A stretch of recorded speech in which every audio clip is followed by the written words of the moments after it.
Hello friend, नमस्कार। मेरे भोजपुरी देहाती गीत के चैनल पर जितने बहन भाई अम्मा चाची लोग जुड़े हैं, मैं सभी के लिए मंगल कामना करती हूँ कि आप लोग स्वस्थ रहें, मस्त रहें, अपना ख्याल रखें। देखिए, बहुत एक प्यारा तिलक गीत लेकर आई हूँ। अच्छा लगे तो कमेंट में आप लोग ज़रूर बताइएगा और ढेर सारा प्यार दुलार दीजिएगा। जय लाल लाल ओठवा से बारिश ललैया हो की तिलक चढ़ेला।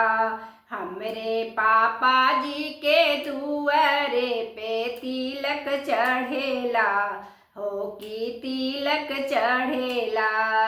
लागे वाली बतिया ना बोलिहा समधि साले हो जहान जानेला।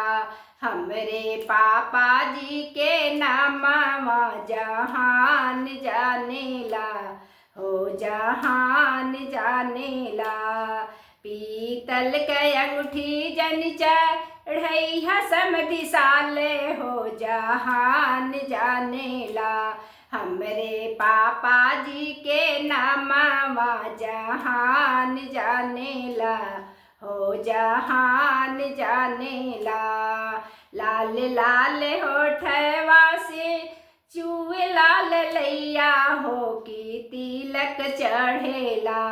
हमरे चाचा जी के दुआरे पे तिलक चढ़ेला हो की तिलक चढ़ेला।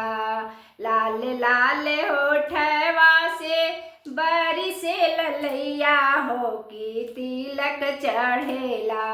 हमरे चाचा जी के दुआरे पे तिलक चढ़ेला हो की तिलक चढ़ेला।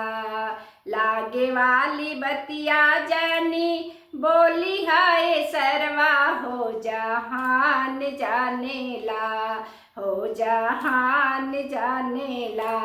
हमरे चाचा जी के नामवा जहान जानेला हो जहान जानेला। कर्स कुट कथाला जन चढ़ैहा सर्वा साले हो जहान जानेला। हमरे चाचा जी के नामवा जहान जानेला हो जहान जानेला।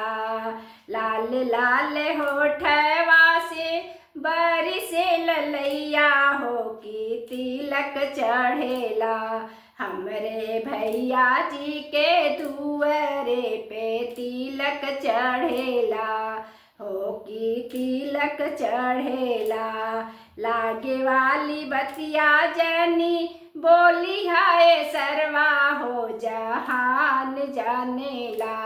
हमरे भैया जी के नामवा जहान जानेला हो जहान जानेला।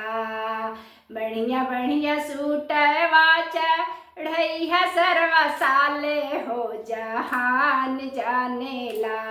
हमरे भैया जी के नामवा जहान जानेला हो जहान जानेला।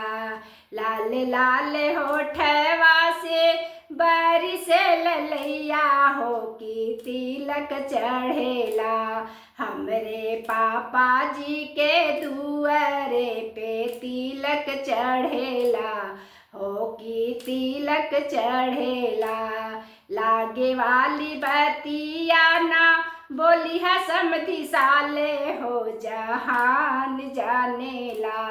हमरे पापा जी के नामवा जहान जानेला हो जहान जानेला।